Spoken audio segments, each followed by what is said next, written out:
Premier, Thomas Sankara, quel héritage pour les Jeux africains en général et le Congolais en particulier? Deuxième, les Africains et le Congo ont-ils besoin pour avouer Pécola, ce sera avec les camarades directifs pour et le quatrième thème sera la commune Freddy Moulumba qui n'est pas encore venu. Alors sans plus tarder, nous commençons avec le camarade panafricaniste, président de la vision panafricaine, le camarade, je m'excuse. Les organisateurs m'ont demandé de pouvoir parler de l'héritage de Thomas Sankara. Autrement dit, quelles sont les valeurs, quelles sont les leçons que nous pouvons tirer, nous la jeunesse africaine, nous la jeunesse congolaise, de la vie de Thomas Sankara. C'est comme ça que j'ai compris un peu le sujet. Et donc, cet exposé, qui ne prendra pas beaucoup de temps, aura 3 séquences. La première séquence va porter sur la problématique, sur la vie de Thomas Sankara et du Burkina Faso, son pays. Et deuxième point, ça va porter sur son portrait. J'ai beaucoup aimé notre ami qui était ici, qui a présenté Thomas. Peut-être qu'il a tout dit, j'aurais pu dire sans objet, mais quand même, je ne manquerai pas, ne serait-ce que de souligner un petit point par rapport à ça. Et puis, je vais dégager les valeurs que Thomas nous a laissées. Et je finirai par une petite conclusion. En ce qui concerne la problématique, il faut reconnaître que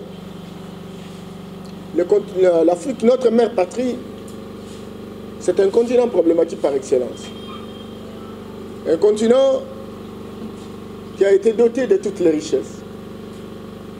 Un continent qui a une très grande géographie. J'allais dire la superficie, la taille. 30 millions de kilomètres carrés. Au-dessus de la Russie qui a 17 millions. Au-dessus des États-Unis qui a 10 millions, donc 9,8 millions de kilomètres carrés. Au-dessus de la Chine, tous ces pays continents, 9,6 millions. Au-dessus de l'Inde, qui a 8,5 millions de kilomètres carrés. Donc l'Afrique, c'est un grand continent avec sa superficie et ça nous donne l'espoir que même si ça ne marche pas aujourd'hui, et donc demain, les choses peuvent véritablement changer. Il faut reconnaître également que l'Afrique a non seulement la superficie, mais il y a aussi des richesses potentielles. Un tiers des richesses du monde se trouve en Afrique. Les grands minéraux stratégiques se trouvent en Afrique. Le coltan, c'est 80% en termes de réserves du monde. Le cobalt, 60% en termes de réserves du monde. Platine, c'est 90%. Or, 50%. Diamant, 50%. Uranium, 33%. Ainsi de suite. L'Afrique contient, comme vous le savez, le deuxième poumon écologique du monde, après l'Amazonie, et c'est le bassin du Congo, avec 250 millions d'hectares de forêt. Je vais vraiment m'arrêter là. Autrement, l'Afrique dispose également d'une population. Aujourd'hui, la population africaine est d'1,250 milliard d'habitants. En 2050, ça sera 2 milliards de personnes. En 2060, on sera à 2,5 milliards de personnes. Et à la fin du siècle, on aura 4,5 milliards de la population, soit 2 personnes sur 4 seront fondamentalement africaines. Voilà les atouts. Voilà les atouts, la superficie, les richesses potentielles, et vous avez également la population. Et d'ailleurs, déjà en 2050, l'Afrique aura 60% des jeunes. Vous savez, les jeunes, c'est une main-d'œuvre active. Aujourd'hui, la moyenne de la jeunesse africaine, c'est de 19 ans. La moyenne mondiale, c'est de 34 ans. La moyenne en Occident, toutes ces puissances d'argent, c'est 42 ans. C'est que très clairement, nous aurons des hommes et des femmes qui sont capables véritablement d'apporter des grandes transformations. Mais vous direz, mais c'est Yamba, qu'est-ce qui explique que de tout ce temps, les choses n'ont pas changé? Et là, je vous réponds tout de suite qu'il y a un problème de leadership. Il y a un problème de leadership. Qui nous dirige? Qui ont la boussole? Qui nous montre la destination? Certainement que nous n'allons pas parler véritablement de l'Afrique dans son ensemble, mais nous allons focaliser la réflexion sur Burkina Faso. Burkina Faso a connu plusieurs chefs d'État en dehors de la colonisation. Vous savez que ce n'est pas Thomas Sankara qui était le premier. Vous avez un homme comme Maurice Yameego qui a été responsabilisé avant que la Haute-Volta soit indépendante. Déjà en 1958, parce qu'ils étaient des valets de la France à son temps, y compris Senghor, Boigny, Modibo Keïta, etc. Et donc, à l'indépendance, c'est Maurice qui finalement a été élu comme président de la République de la Haute-Volta.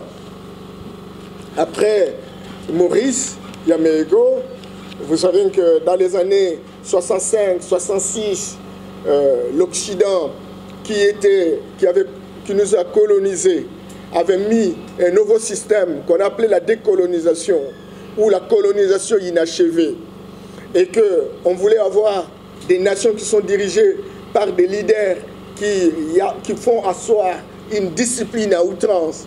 Et c'est comme ça qu'on a appelé déjà depuis 1963, avec la mort de Sylvanus Olympio, c'est pas l'Afrique des généraux, l'Afrique des colonels. Et donc on a commencé à monter des coups d'État. Et c'est comme ça que le général, le colonel Sangoulé Lansana a monté un coup contre Maurice Yameego. Et il prendra le règne. Lui aussi, effectivement, il va traîner jusqu'à 1978. Et de 1978, on a connu aussi un coup d'État qui a été organisé par M. Saï Serbo. Et il est resté jusqu'à 1983. Et à 1980. Et à l'époque, on a connu un autre coup d'État orchestré par le colonel Jean-Baptiste Ouédraogo. Et c'est lui-là qui finalement va faire appel à Thomas Sankara. Et Thomas, à cette époque-là, c'était un jeune garçon. Vous savez qui a commencé, quelqu'un l'a dit ici, élève. Puis finalement, il est né dans une famille musulmane. Et vous savez que la Burkina Faso, c'est 70% des musulmans. Regardez ça, né dans une famille musulmane et qui prend la responsabilité de se révéler et de pactiser avec l'Église catholique, où il cherchait à devenir prêtre. Quelqu'un l'a dit, il a eu des petits soucis, et c'est comme ça que finalement il va se révolter. Il n'a plus été prêtre, il a eu son diplôme, et de son diplôme, il a tout fait pour être enrôlé dans l'armée. Et la première formation qu'il a réussi, il a été au Cameroun, il n'a pas trop traîné, il est revenu, et c'est comme ça qu'il attrapera une bourse.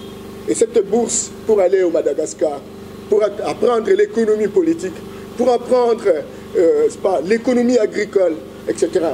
Et Thomas, lorsqu'il était au Madagascar, il a pris soin d'échanger avec plusieurs personnalités, n'est-ce pas, et plusieurs Burkinabés. À cette époque-là, c'était la Haute-Volta. Et donc, Thomas était là, de 71 à 72, il aura fini, il est revenu comme lieutenant. Et puis bon, voilà, il a été nommé lieutenant, et il a encore eu une deuxième bourse. Et c'est comme ça qu'il va aller en France. Et en France, justement, pour faire un stage, etc. Et chaque fois qu'il était en France, eh bien, il identifiait, n'est-ce pas, les Burkinabés, et il organisait des réunions marathon avec ses compatriotes. Ils échangeaient pour savoir quel était l'air déshydratant, quel était, n'est-ce pas, l'air aspiration, etc. Parce que, croyez-moi, on a connu une série de coups d'État, il y a eu déstabilisation, le pays, c'est le plus pauvre. Vous savez qu'à l'époque, Burkina Faso n'avait que 165 $ par habitant par an. Lorsque vous prenez 165, vous divisez par 12, vous divisez par 30, vous pourrez comprendre ce que cela représente. Donc c'est un pays qui a été pratiquement sucé par la métropole et qui visiblement n'avait rien. Et c'est comme ça que Thomas discutait pour écouter, il prenait notes, etc. Il aura fini sa formation en France, il est revenu dans son pays, il a encore attrapé une autre bourse où il devrait faire le Maroc. C'est au Maroc qu'il a rencontré pour la première fois en 1976, n'est-ce pas, Blaise Compaoré, qui est devenu son meilleur ami, mais qui est aussi devenu, n'est-ce pas, son assassin. Et donc, à partir du Maroc, il a rencontré également d'autres compatriotes qui étaient aussi des militaires et qui poursuivaient véritablement une formation. Et c'est là qu'il va rencontrer, n'est-ce pas, Boukari Kaboré, que quelqu'un a appelé les lions de Koudougou. Il a rencontré également Jean-Baptiste Lingani. Il a rencontré Pierre Zongo. Et ils étaient en 5. Et ils ont pactisé entre eux, ils se sont entendus. Mais Thomas, vous savez, avait des qualités très charismatiques. Et en ayant des qualités très charismatiques, il avait une capacité de communication. Il apparaissait un peu plus éveillé que ses collègues. Raison pour laquelle, lorsqu'ils ont fini, ils sont arrivés. Il était en avance par rapport à ses amis. Il a été désigné comme commandant de Pau. Et c'est la première fois que Thomas va mettre en place cette unité à Pau. C'est comme on a vu Kanseta ici, etc. Mais dans la périphérie véritablement de Ouagadougou. Et là, Thomas, nommé comme commandant, capitaine, il a été secondé par le capitaine Blaise Compaoré. Et puis bon, il y a eu de Lingani, il y a eu des Zongo, capitaine, Boukari, Kaboré, etc. Voilà. Maintenant que Thomas est à Pau et que Saïzerbo arrive à réussir son coup d'État, étant donné que Thomas devenait de plus en plus populaire parce qu'il était en train de discuter avec les paysans, il était en train de discuter avec les enseignants, les syndicalistes, etc., devenu populaire, trop charismatique, militaire de son État, il a été rappelé pour faire partie véritablement du gouvernement Saïzerbo, où il a été désigné comme secrétaire d'État, secrétaire d'État, rang de vice-ministre. Et c'est comme ça que Thomas, tout en étant vice-ministre, il est resté. Mais comme vous savez, il est difficile de travailler lorsqu'on a une vision, de travailler avec des gens qui n'ont pas la vision. Thomas voyait, n'est-ce pas, sa capacité d'aider la population, de travailler, etc., de reconsidérer le décalage, la distanciation entre l'élite politique et la masse populaire. Mais entre-temps, Saïzerbo, comme des hommes et des femmes qui ont été formés dans l'ancien système, écoutez, ils voyaient comment rouler carrosse, comment avoir des voitures de luxe, comment être dans des palais, etc. Ça ne coïncidait pas avec la volonté de Thomas Sankara. Raison pour laquelle Thomas va démissionner, n'est-ce pas, de sa fonction de secrétaire d'État parce qu'il n'y a pas eu harmonie. Et lorsqu'il aura démissionné, amplifié, la situation était déjà très précaire. Raison pour laquelle Jean-Baptiste Ouedraogo, c'est un médecin, finalement prendra les responsabilités en complicité avec Thomas Sankara, soutenu naturellement par l'unité de Pau. Ils ont monté un coup contre Saïzerbo. Et cela a fait véritablement que Jean-Baptiste Ouedraogo puisse devenir, n'est-ce pas, président de la République. Et qu'est-ce qu'il va faire? Il va nommer Thomas Sankara comme Premier ministre. Comme Premier ministre. Mais vous comprenez que Thomas, c'est un visionnaire. C'est un transformationnel. Devenant Premier ministre, on semblait comprendre qu'il y a une sorte de décalage entre la pensée et la vision du président et la vision du Premier ministre qui était Thomas Sankara. Sankara, lui, voulait qu'on fasse une politique au rang de sol, qu'on réduise les écarts et les injustices sociales et qu'on s'occupe véritablement de l'action de la population. Mais croyez-moi, Jean-Baptiste Ouedraogo, c'est du régime ancien et il tenait à tout prix d'avoir véritablement ses avantages. Raison pour laquelle Thomas Sankara, finalement, a été arrêté. Il a été arrêté, et comme il a été arrêté, il y a eu une sorte de révolution populaire. Et cette révolution populaire a été accompagnée par l'unité de Pau, commandée par Blaise Compaoré, qui est l'ami personnel, n'est-ce pas, de Thomas Sankara. Et heureusement que tout a été bien fait, au point où Jean-Baptiste Ouedraogo, qui était président de la République, a été mis aux arrêts. Ils se sont organisés, ils ont mis en place le CNR, et finalement c'est Thomas Sankara qui a été désigné comme président de la République. Et vous savez, dans la configuration hiérarchique, c'est Blaise qui venait après lui. Et je voudrais dire une chose, c'est que lorsque cette équipe, cette unité de Pau a progressé jusqu'à Ouagadougou, c'est sous le commandement de Blaise Compaoré. Et donc, Blaise Compaoré aurait pu être président de la République. Mais parce qu'à son temps-là, Thomas Sankara était le plus populaire. Mais n'oubliez pas que l'unité de Pau a été l'œuvre de Thomas Sankara. C'est lui qui a créé cette unité. Beaucoup de militaires lui vouaient, n'est-ce pas, du respect, de la considération. Devenu président de la République,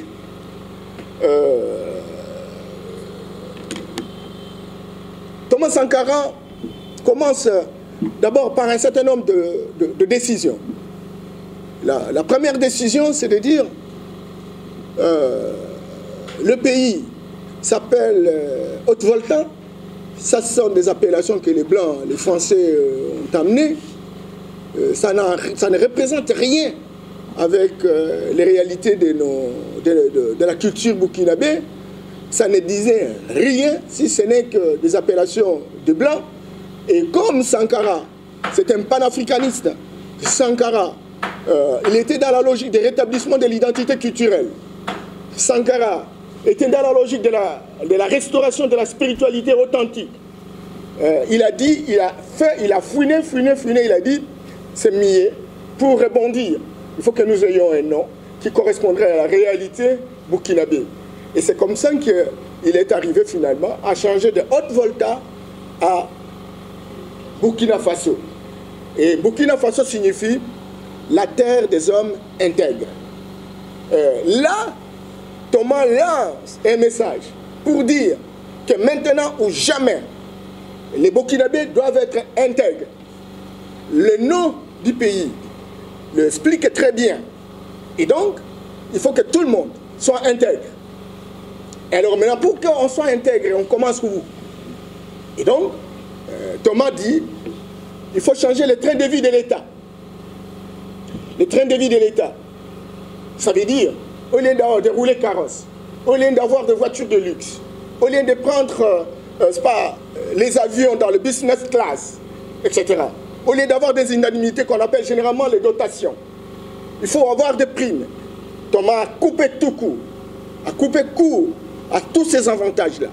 Il a pris des petits pigeons, 504, justement pour donner au ministre, en commençant par lui-même. Il dit, la voiture c'est une caisse, nous n'avons pas de l'argent, les gens n'ont pas l'eau, les gens n'ont pas l'électricité, les gens n'ont pas l'éducation. Eh bien, si nous n'avons pas de moyens, vous savez à l'époque, c'est 80 milliards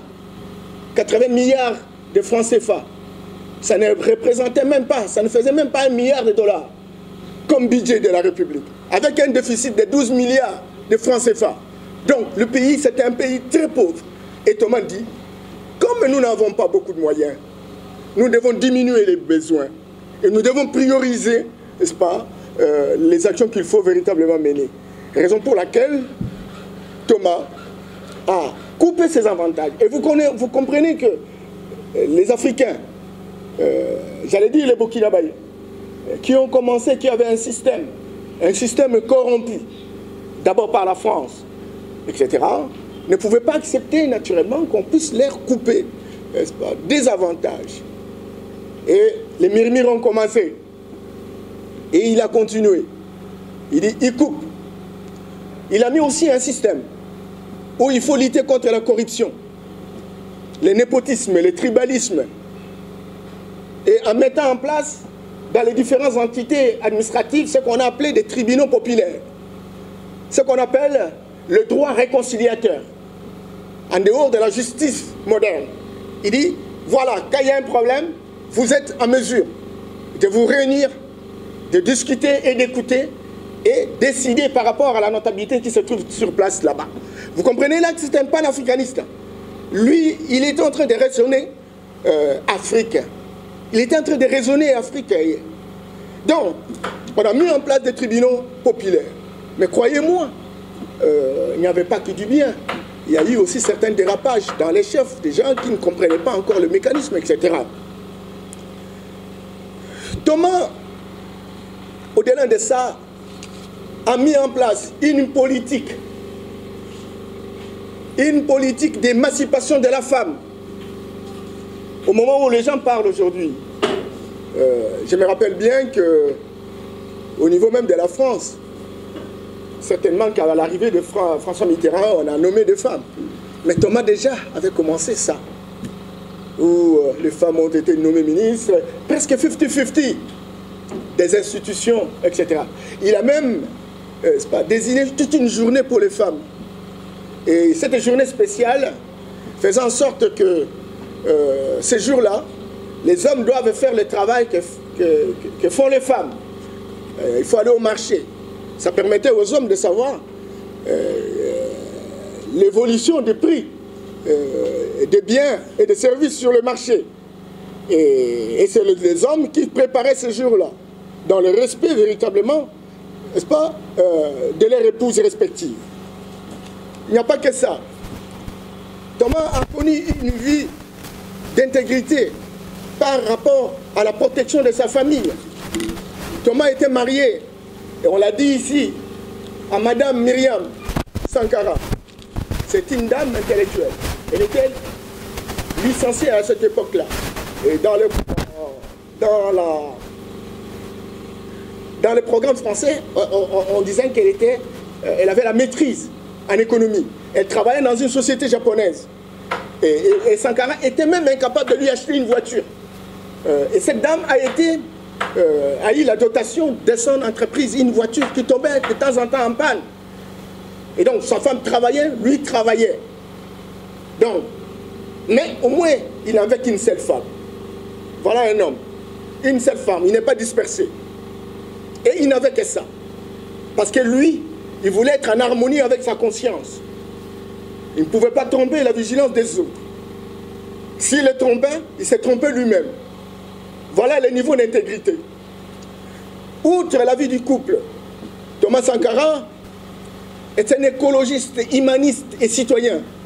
Au moment où l'on parle de changement climatique aujourd'hui, Thomas déjà parlait dans les années 80. Vous savez que la mobilisation générale, mondiale, planétaire, sur des questions d'environnement, date de 1972, avec la conférence de Stockholm. Mais en dehors de ça, Thomas, déjà au début des années 80, se mobilise. Et vous savez, le Burkina Faso, c'est un pays qui est dans le désert. Il n'y a pas d'arbres. Et il a prôné de pouvoir faire une reforestation artificielle. Et on a commencé à planter les arbres. C'est que les d'aucuns font aujourd'hui. Il n'y a pas que ça. Thomas était sans complaisance. Ce n'était pas un chef d'État hypocrite. Lorsqu'il voulait s'exprimer, il s'exprimait. Et vous connaissez, parce que vous êtes panafricanistes tous, que lorsqu'ils se sont retrouvés à la grande réunion de l'OIA, oui, bien entendu, il a plaidé pour l'annulation de la dette. Aujourd'hui, je suis en train de voir, il y a même des collègues qui travaillent effectivement dans cette dynamique de lutte contre la dette. Mais il avait déjà demandé à son temps. Et il a même prévenu à ses collègues pour dire qu'il ne le ferait pas seul pour refuser de payer la dette. Sinon, il ne viendrait pas à la prochaine réunion. Effectivement, il n'a pas eu l'occasion de revenir à la prochaine réunion. Parce qu'un occidental, lorsqu'il est à 50 étages, lorsqu'il voit un sac d'argent, il est capable de tomber là pour prendre. Peu importe s'il peut mourir, qu'il meurt, mais au moins qu'il aurait pris véritablement ce sac-là. Donc, Thomas a été un homme extraordinaire. Vous savez que le président Mitterrand arrive à Ouagadougou. Thomas tient sa conférence, tient son mot. Parce qu'à l'époque, l'Afrique du Sud était sous apartheid. Et Peter Botha devrait partir circuler en Europe jusqu'à France. Et quand il a reçu d'abord François Mitterrand, non seulement il n'est pas allé à l'aéroport, mais il a entendu dans son palais, il lui dira que la France a fuyé, et vous avez suivi à cette époque-là comment Mitterrand avait répondu, il dit « Oui, tu parles bien, mais tu parles un peu trop, et tu vas un peu trop. » Je crois que c'était l'occasion qu'il avait vraiment signé sa mort. Cependant, Thomas a connu des petits problèmes. Des petits problèmes, je vous l'avais dit, avec ses collègues. À l'époque, Blaise Compaoré n'était pas marié. Et Blaise Compaoré mangeait chez Thomas. Mais parce que Thomas commençait à amener une dynamique qui a touché le Ghana, qui commençait à toucher le Togo, et tous ces dinosaures, dictateurs, etc., ne voyaient pas de bon oeil l'action de Thomas Sankara. Et en commençant par la Côte d'Ivoire. Et vous savez qu'à l'époque, la Côte d'Ivoire et la Haute-Volta, c'était un seul pays. C'est très important, la basse et la haute.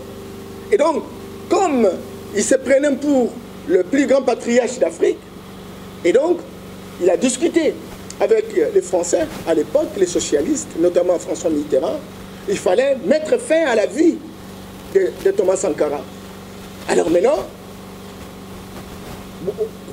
Houphouët-Boigny a pris les responsabilités pour qu'il arrive à mettre fin à la vie de Thomas Sankara. Et qu'est-ce qu'il a fait? Il a appelé l'ami intime de Thomas.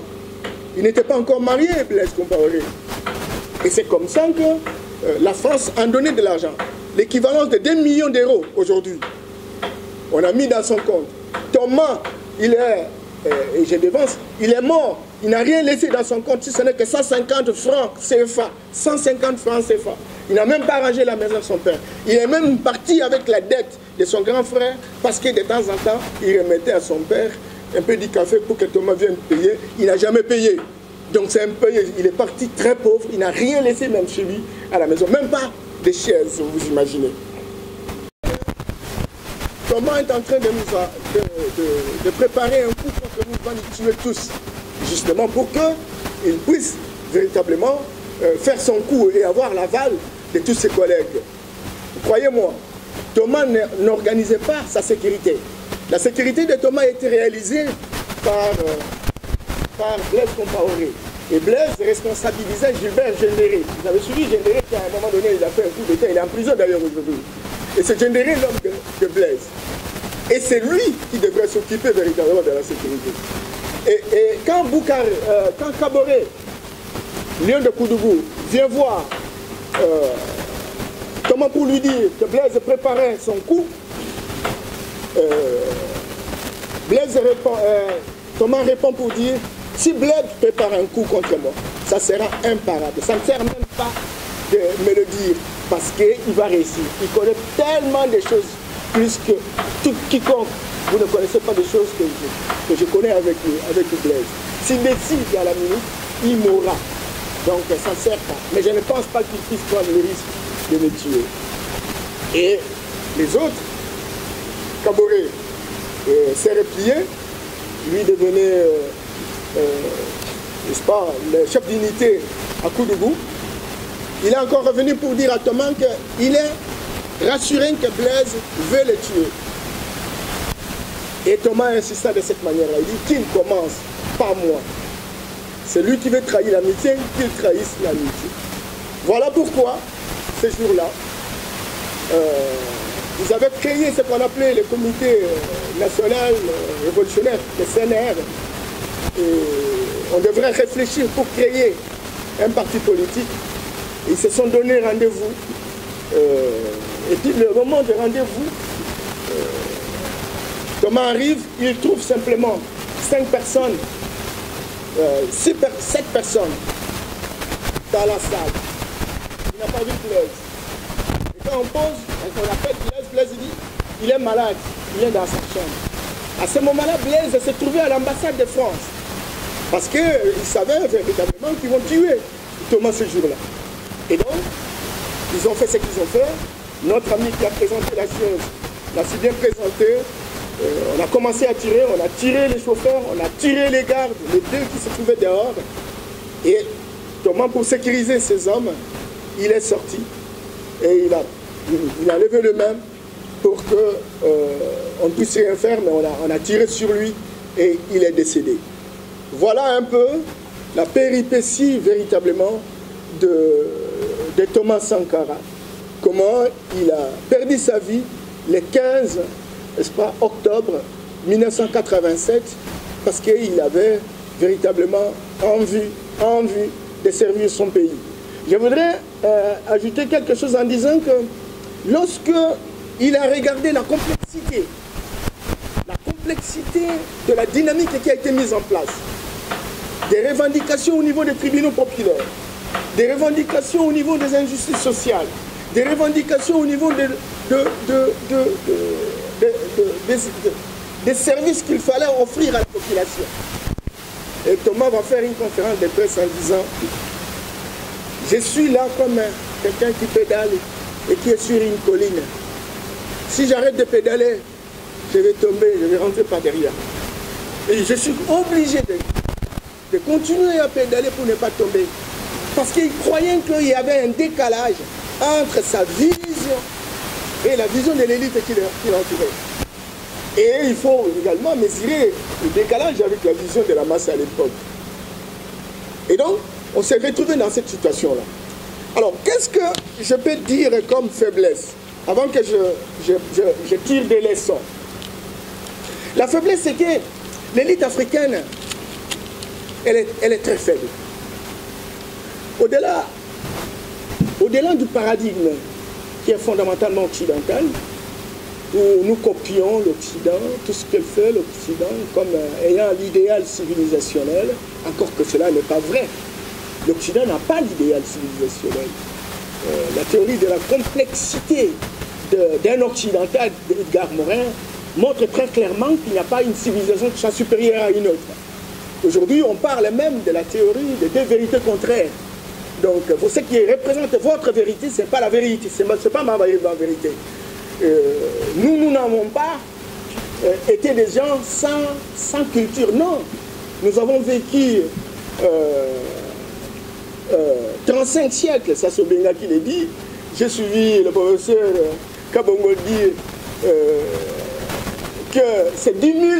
Voilà. Donc on est dans une situation où on a une civilisation qui a été très opérationnelle, où on avait la puissance scientifique, la puissance militaire, la puissance politique, etc. Et donc l'Occident ne peut pas prétendre être en mesure de nous dire que voilà, nous devons l'imiter, et on l'a imité, et vous voyez les résultats que nous avons. Et donc il faut avoir des hommes et des femmes qui ont une autre façon de faire les choses. Quelqu'un disait, et c'est Kouma Doubé, il dit, lorsque vous voulez avoir quelque chose de nouvelle, il faut faire une autre chose nouvelle. Le problème africain, c'est un problème de changement des conditions matérielles, des conditions de vie. Même si nous avons 50 milliards d'euros, pas de budget, ça ne suffit pas. Ça ne suffit pas. Il faut chercher des mécanismes qui permettent de pouvoir mettre en place des technologies encore plutôt de continuer dans les universités. Or, les universités vraiment sont dans la sécheresse la plus totale. Dans les universités, il y a un décalage entre les besoins de la société Et donc, n'est-ce pas, les différentes recherches qui sont faites, ça devient des recherches, des formalités d'usage. Et donc, tant qu'on n'aura pas compris que l'élite politique doit chercher, l'élite intellectuelle doit chercher, l'élite économique doit chercher, et créer des interactions dynamiques entre les différents personnages, pour qu'on mutualise les efforts, de manière qu'on puisse créer des richesses additionnelles. Dans un paradigme fondamentalement africain, on n'ira nulle part. Vous pouvez appeler Jésus-Christ si on n'a pas de technologie, encore que les technologies s'inspirent de la spiritualité. C'est comme ça que nos ancêtres ont su que dans tel panier, il y a des noix, et les noix, on peut avoir de l'huile, et l'huile, on peut fabriquer du savon. C'est cette spiritualité-là qui doit être restaurée. Et pour le faire, il faut reconstruire la conscience historique. Et cette conscience historique va permettre à ce qu'on puisse avoir la confiance en soi, l'estime de soi et l'affirmation de soi. C'est comme ça qu'on va relever les défis. Et le vrai défi, c'est de lutter contre la pauvreté de notre peuple. Je vous remercie.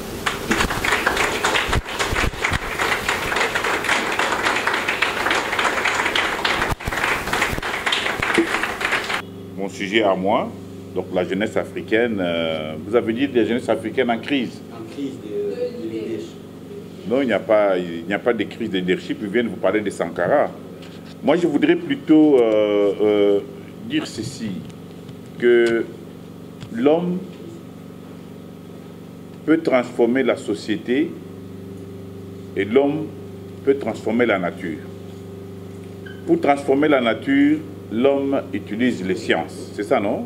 C'est ça le rôle des sciences, c'est de transformer la nature, la mettre à la disposition des hommes pour améliorer la qualité de la vie des individus, la qualité de la vie des citoyens.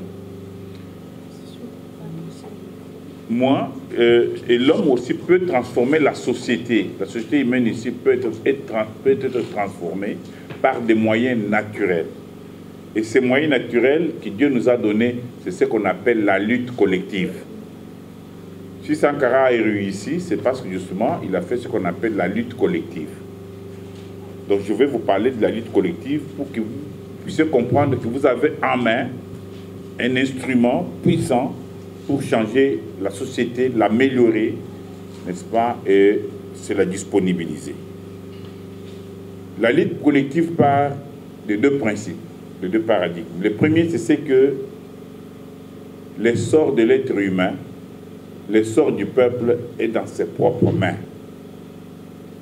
Et que l'homme, l'être humain, peut transformer son sort ici-bas par des moyens naturels. Ce que nous avons appelé la lutte collective. Cette lutte collective est organisée et adaptée aux circonstances de la vie. Si vous êtes des cultivateurs, on vous paye mal vos quintaux d'haricots et tout ça, vous faites ce qu'on appelle la grève des ventes. Si vous êtes des étudiants, vous allez à l'école, vous payez les minéraux, on ne vous enseigne pas bien, vous faites la grève des études. Donc chaque homme, il y a des pétitions, vous pouvez faire la marche. Chaque jour ici, moi je vois les hommes et les femmes en train de circuler dans la ville, en train de se battre. C'est quand l'homme pratique la lutte collective qu'il est effectivement homme, qu'il vit. Si vous avez des problèmes, vous ne savez pas les résoudre, vous vous regardez dans votre maison, vous allez mourir. Les problèmes, il faut les transformer en problèmes collectifs et lutter pour ça. Si vous ne les faites pas, vous allez disparaître. Donc, nous allons parler de la lutte collective, c'est-à-dire c'est l'autre moyen que les hommes utilisent pour changer la société. Parce que l'autre moyen, c'est la science qui change la nature. La lutte collective, nous l'avons dit, est basée sur le principe que l'homme a son sort dans les mains. Il n'y a pas de changement sans ces principes-là. Alors, pour que la lutte collective puisse bien marcher, il faut observer un certain nombre de restrictions. Les hommes ne se battent pas pour des hommes. Les hommes se battent pour les idées. Vous n'allez pas vous dire non, nous allons nous battre pour Kabila, nous allons nous battre pour Tshisekedi. Non, nous nous battons pour des idées. Qu'est-ce que nous devons changer? C'est ridicule de voir des jeunes gens se mettre dans la rue et dire voilà, nous allons nous battre pour... Non, on se bat pour des idées, il faut le faire avancer. On se bat pour des objectifs précis. il faut éviter de personnaliser ce genre de lutte. Il faut, dans la bataille là, il faut éviter ce qu'on appelle une éloquence revendicative, injurieuse. Ça ne sert à rien d'injurier les partenaires, ni de les menacer. Il faut savoir utiliser la dialectique.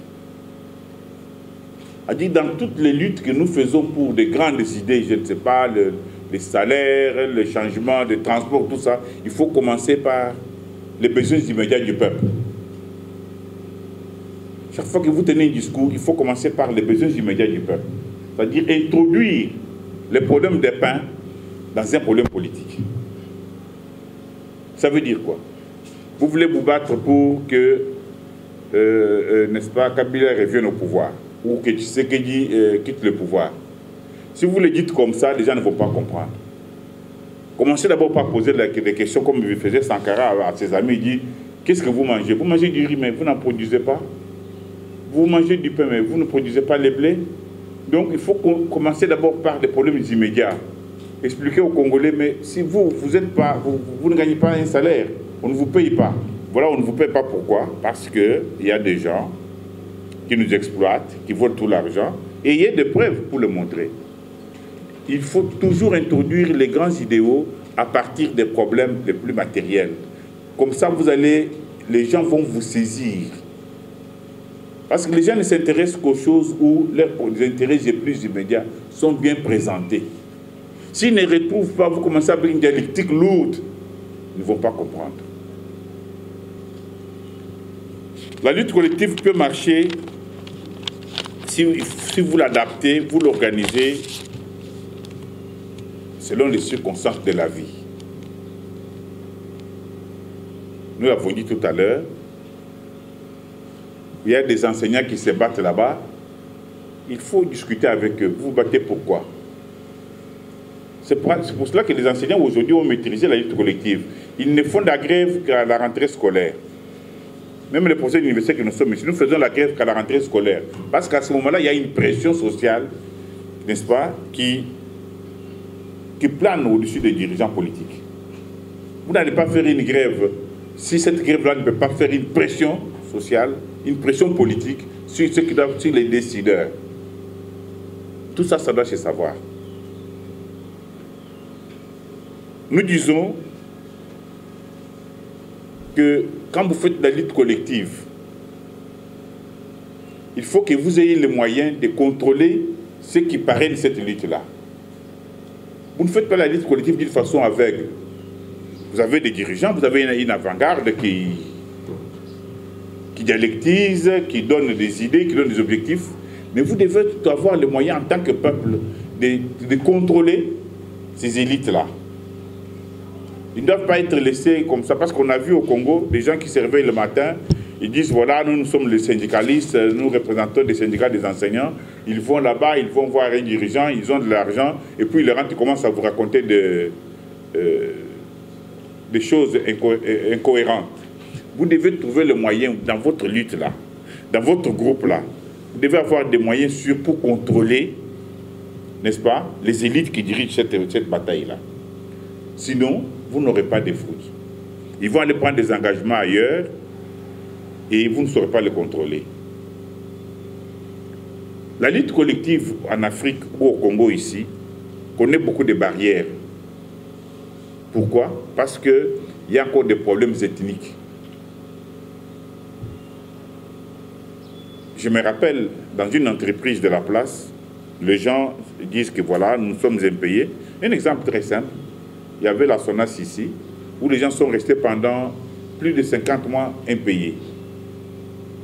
Pourquoi? Parce que quand les syndicalistes voulaient discuter avec la dame qui était là à Guito, elle les faisait arrêter par la police.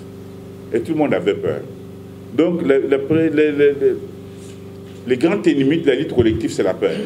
Il faut éviter la peur. Les gens à la SONAS sont restés pendant 50 mois impayés.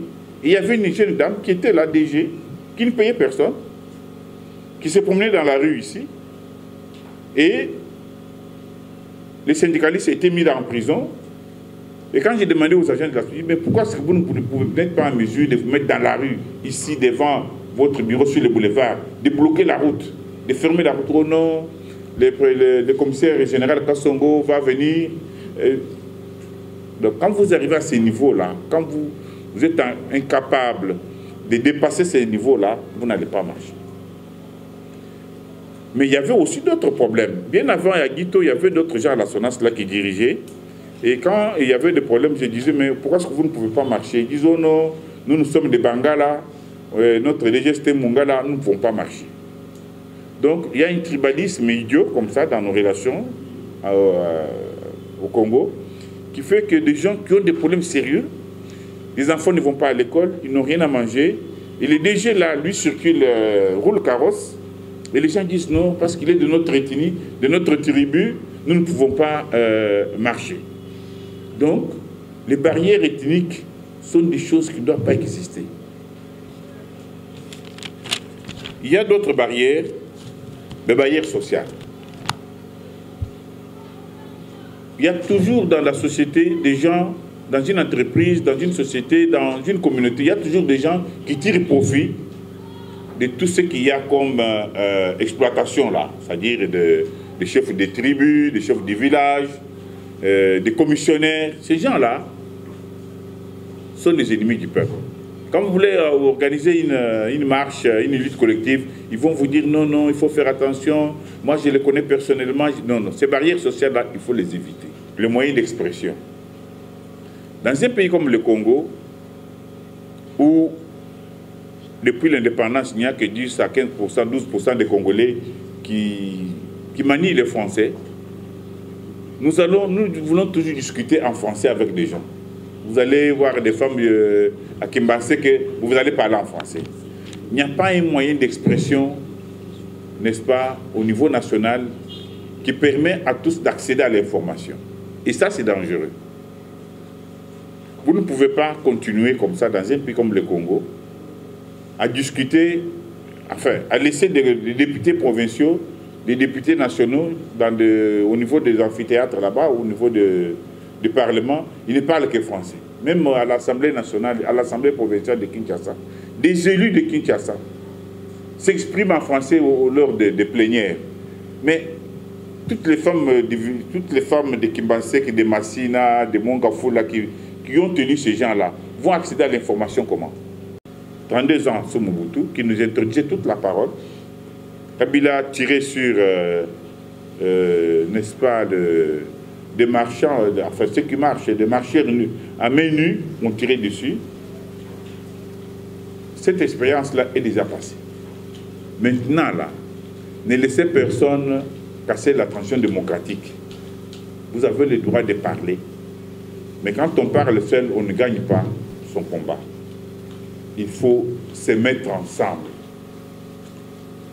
Il faut apprendre à identifier les problèmes de la société. C'est ce que Sankara a fait. Sankara est allé à l'académie militaire d'Antirabé et puis il est revenu au Maroc. Et c'est là où il a appris à voir comment la pauvreté, l'exploitation étaient faites. Nous sommes tous, tels que nous sommes là, victimes d'une exploitation. Au niveau mondial, on dirait une exploitation capitaliste qui s'incruste partout dans tout ce que nous faisons, que ce soit pour les salaires, que ce soit pour je ne sais pas moi, l'enseignement, tout ça, il y a une exploitation. Cette exploitation, il faut savoir l'identifier à votre niveau. Cherchez des partenaires, discutez avec eux. N'ayez pas peur de discuter, de vous mettre en groupe. Aujourd'hui, personne ne peut interdire quelqu'un de faire un petit groupe de discussion. Dans votre quartier, là, sur votre avenue, trouvez des partenaires, appelez des gens, vous dites, mais nous avons les problèmes d'électricité, nous avons les problèmes d'eau, nous avons des problèmes. Identifiez ces problèmes, vous dites, mais comment nous allons faire? Et commencez à en parler, à discuter, échanger. Et quand vous vous retrouvez comme ça, ensemble, en train de discuter, créez un petit bureau. Là, vous allez prendre note. Parce qu'il faut toujours éviter que les gens discutent comme des femmes de ménage. Les hommes discutent comme des gens qui construisent, c'est-à-dire, ils viennent, ils discutent, ils prennent note. Et puis ils font des conclusions. Et puis ils disent, voilà, nous allons nous réunir la fois prochaine, et voilà les thématiques sur lesquelles nous allons discuter. Et comme on dit que l'argent est le nerf de guerre, n'oubliez pas de faire des cotisations. Parce que si vous vous réunissez en petit groupe, si vous discutez, un jour vous aurez besoin par exemple de déposer un document dans un ministère, il ne faut pas que l'argent manque pour dire que voilà, tu vas te débrouiller. Non. Vous dites voilà, chaque fois que nous nous réunissons, nous cotisons chacun 1000 francs, ou bien chacun amène un coca. Vous mettez dans une caisse. Vous comprenez mes amis? Mettez dans une caisse, et dans cette caisse-là, vous ne la donnez pas à un individu pour qu'il la dépense, parce que l'argent de la collectivité ne doit pas être dépensé par des individus. Vous mettez ça dans une petite banque, je ne sais pas moi, un endroit, une caisse à la paroisse, et vous bloquez ça pour des signatures. Quelqu'un d'individu ne peut pas aller seul prendre l'argent, non, c'est l'argent du groupe, même si ce n'est pas beaucoup. Mais dès que vous commencez à cotiser, vous faites ce qu'on appelle un investissement émotionnel. C'est le plus important. Quand des individus se réunissent, il faut un investissement émotionnel, il faut aussi un assemblage de carnets d'adresses, c'est-à-dire tout d'un coup, ils doublent leurs possibilités. Et je profite donc de l'occasion pour remercier les deux premiers intervenants, le camarade Yamba Yamba, à qui, lorsque j'ai juste balancé un texto, n'a pas hésité, il dit « je serai là ». Et depuis, je ne l'ai plus rappelé jusqu'à ce qu'il s'est présenté aujourd'hui. Camarades, sincère remerciement au nom du mouvement des panafricanistes pour la libération du Congo. C'est la première fois, mais je ne pense pas que c'est la dernière fois. Et donc, pas seulement les réseaux sociaux, comme l'a dit le camarade professeur Kabongo, c'est que nous devons quitter l'élite qui est ici et amener la sensibilisation dans l'élite alphabète, donc au marché et ailleurs. Et si nous organisons des activités au marché, dans des points focaux, points chauds, et que nous vous invitions, ne tardez pas à venir. Au camarade professeur Kabongo, j'ai dit grand merci. Tous les textos que j'ai envoyés n'arrivaient pas, et parce qu'il n'y avait pas de réaction. Hier, j'ai appelé, il a dit pour la jeunesse, je vais venir. Et je profite pour le dire ici, il y a des camarades qui sont dans cette salle. Lorsque je parle du camarade professeur Kabongo, directeur du centre de recherche Cheikh Anta Diop, eux ont toujours pensé qu'il n'est pas congolais et que le professeur Kabongo serait un Sénégalais avec tout ce qu'il explique à la télévision, ailleurs. Et un autre jour, j'ai parlé de lui, un camarade m'amène la vidéo où il était avec le professeur Obenga. Il dit, mais Moutozolo Belaye, j'ai dit, mais c'est un Congolais. Il dit jamais Biloko Zolo Congolais ou Bangote. J'ai dit, mais c'est un Congolais et moi je l'appelle la référence maison. Donc une source de nous-mêmes ici. Et donc, comme l'a dit le professeur, les camarades Kabongo, le jeune Congolais, nous ne sommes pas en crise de leadership. Et donc, il serait un peu difficile de prendre des paroles, de faire un exposé après deux professeurs d'université. Je les appelle camarades, mais n'oublions pas qu'ils sont professeurs d'université. Et que nous allons utiliser un langage purement militant et révolutionnaire. Et donc, la méthodologie et les technicités d'université dans le panafricanisme actuel et surtout le panafricanisme du peuple nous enseigné par le camarade Thomas Sankara, nous n'allons pas l'emprunter.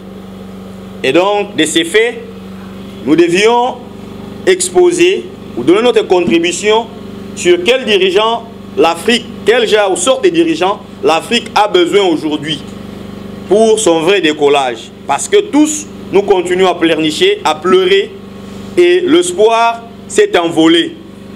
Parce que nous pensons que soit il y a un problème spirituel, soit il y a un problème économique, soit il y a un problème de leadership, soit il y a un problème d'homme. Mais quel est le vrai problème africain? Est-ce c'est réellement un problème d'homme? Est-ce que nous manquons le sol et le sous-sol? Est-ce que nous manquons les richesses? Est-ce que Et de là, nous avons prévu un petit exposé. Donc, l'Afrique, notre pays, ou mon pays comme l'aime bien l'appeler André Blouin, est le continent mère, non seulement parce qu'elle est le berceau de l'humanité, mais aussi parce que c'est elle qui a donné existence à l'humanité tout entière. Elle est donc berceau de l'humanité, berceau de la civilisation, berceau de la science, berceau de la religion et spiritualité, berceau de tout. Tout ce que vous allez chercher, l'Afrique en est la mère. L'Afrique fut une très grande puissance hier. Aujourd'hui, l'Afrique est considérée comme le grand pauvre continent dominé par ceux qui la nourrissent spirituellement, moralement, physiquement, tout mal hier. Malade de lui-même aussi, l'Afrique est incapable de se réveiller et de prendre sa destinée en main. L'Afrique est gérée aujourd'hui par l'extérieur. Et cette situation de gérance ou d'ingérence entraîne des conséquences très néfastes, à savoir le banditisme dans la gestion de la chose publique, détournement de l'élite intellectuelle qui est focalisée par une civilisation, une conscience de réalité beaucoup plus étrangère que traditionnelle africaine, des valeurs africaines, des dirigeants très peu souciés de la population, les deux professeurs ou camarades l'ont dit, égarement de la jeunesse. Nous, jeunesse, nous pensons que nous n'avons pas d'élite, nous n'avons pas de modèles. Et nous devons emprunter des modèles européens, nous devons emprunter l'histoire européenne et nous devons mieux vivre en Europe qu'en Afrique. Gouvernance de sous-développement qui entraîne la frustration. L'élite politique ne travaille que pour les étrangers et pour leurs propres intérêts. L'Afrique demeure ainsi le continent le plus mendiant de la planète et le plus exploité. Incapable de résoudre ses problèmes, d'abord lui-même, c'est toujours les autres qui viennent avec les solutions qu'ils ne prennent pas chez eux, mais ici. Nous avons des problèmes africains et ceux qu'on appelle viennent nous donner des solutions qu'ils prennent ici et nous-mêmes nous sommes incapables de trouver et d'exploiter ces solutions. Devant cette impasse, les Africains en général et les Congolais en particulier s'en remettent à Dieu via Jésus-Christ, Mohamed, Bouddha et tous les autres prophètes qu'ils nous ont amenés pour nous endormir en nous faisant croire que notre situation actuelle est très normale et nous devrions ainsi l'accepter pour enfin bénéficier de la vie éternelle, comme si eux-mêmes vivaient mal et n'avaient pas besoin de la vie éternelle. Et que la vie éternelle, c'est seulement nous les Africains en général et Congolais en particulier qui devions chercher. Et cet enseignement, cette inculturation et aliénation continue à être enseignée par les représentants politiques et religieux qu'ils ont imposés dans le système actuel. Le prophète, le pasteur, le dirigeant, le politique, l'élite aliénée qui continue à nous faire croire que nous ne sommes rien et nous devons toujours dépendre de l'Occident. Quelles précautions face à ces fléaux, quelles précautions prendre? Parce que notre situation actuelle n'est pas différente de celle d'avant les années des indépendances, de celle d'après les indépendances, telles que nous la vivons aujourd'hui. Nous devons donc nous interroger si dans cette société nous n'avons pas de Kimbangu, si dans cette société nous n'avons pas de Kimpavita, si dans cette société nous n'avons pas de Kwame Nkrumah, si dans cette société nous n'avons pas de Julius Nyerere, nous n'avons pas de Sékou Touré, nous n'avons pas d'Amical Cabral, nous n'avons pas de Marcus Garvey, nous n'avons pas de Rosa Parks, nous n'avons pas de Patrice Emery Lumumba, nous n'avons pas tous ceux qui se sont levés pour dire non à la situation, à la colonisation, à la maltraitance, à la domination et à tous les fléaux qui nous ont suivis. Et ceux qui se sont levés pour dire non ont amené le panafricanisme institutionnel qui a mis hors d'état de nuire tous ceux qui nous dominaient, tous ceux qui nous exploitaient, tous ceux qui mangeaient à table et nous, dans notre propre maison, nous devions manger sous la table. Et que l'Afrique aujourd'hui, à lire le dirigeant que nous avons, nous nous disons, c'est comme si c'est Kimbangu, c'est Kimpavita et les autres qui peuvent s'élever, c'est Thomas Sankara, c'est Kwame Nkrumah, ont peur. Ils ont peur d'une chose. Quelle est cette chose? Les assassinats. Quelle est cette chose? Le traîtrisme, la peur. Et que cela amène en quelque sorte une main qui donne, une main qui dirige, une main qui exploite et une main qui donne la direction. Mais quant à ces fléaux, que faire? Que faire réellement aujourd'hui? Et c'est dans ces que faire que je vais ressortir les types de dirigeants qui devaient prendre le commandement de l'Afrique actuellement. Et donc, nous devons d'abord commencer par renouveler notre humanisme, renouveler notre être, renaître.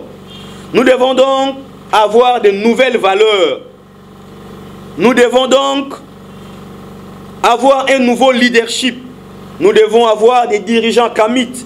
Nous devons avoir des dirigeants initiés. Nous devons avoir des dirigeants préparés, encadrés, formés, capables de servir et non de se servir. Nous devons aujourd'hui avoir des dirigeants qui réfléchissent comme nous sur l'unité africaine, que chaque jour nous appelons l'avènement des États-Unis d'Afrique, prêché depuis 1963 par Kwame Nkrumah et le bloc de Casablanca, repris ou récupéré par Mohamed Kadhafi. Nous devons avoir des dirigeants qui doivent refuser de payer la dette. Nous devons avoir des dirigeants qui doivent dire non à l'endettement. Nous devons avoir des dirigeants qui doivent refuser d'épuiser les obligations, les orientations et les ordres que les impérialistes, néocolonialistes, capitalistes, prédateurs, américains et européens leur donnent. Nous devons refuser ou avoir des dirigeants qui, lorsqu'ils sont élus, ne doivent pas attendre que la France, que la Belgique, que les États-Unis confirment leur élection. Et donc, en Afrique, un dirigeant est élu, il attend que les autres confirment son élection avant que lui-même se considère président. Et donc, nous devons avoir des dirigeants tactiques pour la grande souveraineté de l'avènement des États-Unis d'Afrique que nous préparons. Posez-nous la question aujourd'hui, si aujourd'hui tous les présidents africains se disent qu'aujourd'hui nous commençons l'avènement des États-Unis d'Afrique, et je pense qu'il n'y aura plus de guerre. Je pense qu'il n'y aura plus de tueries. Je pense que nous constituerons une grande force. Et je pense que l'impérialiste, le capitaliste, le néocolonialiste, le prédateur américain et européen ne nous imposera rien. Et nous devons avoir des dirigeants capables de dire non à des partenaires qui ne respectent pas les contrats. De dire non à des partenaires qui ne les respectent pas. Et de trouver des partenaires avec qui ils vont travailler donnant, président en président, État en État. Et donc, nous ne devons pas nous sous-estimer, nous ne devons nous considérer comme des sous-États. Et chaque fois que nous aurons des dirigeants qui se considéreront comme des sous-États, nous continuerons à pleurnicher, nous continuerons à rester dans cet État, mais aussi, quand je dis des dirigeants initiés, encadrés, orientés, ce sont ces dirigeants qui vont comprendre qu'il faut gouverner avec trois forces. Qu'il faut avoir la force politique, la force spirituelle et la force scientifique.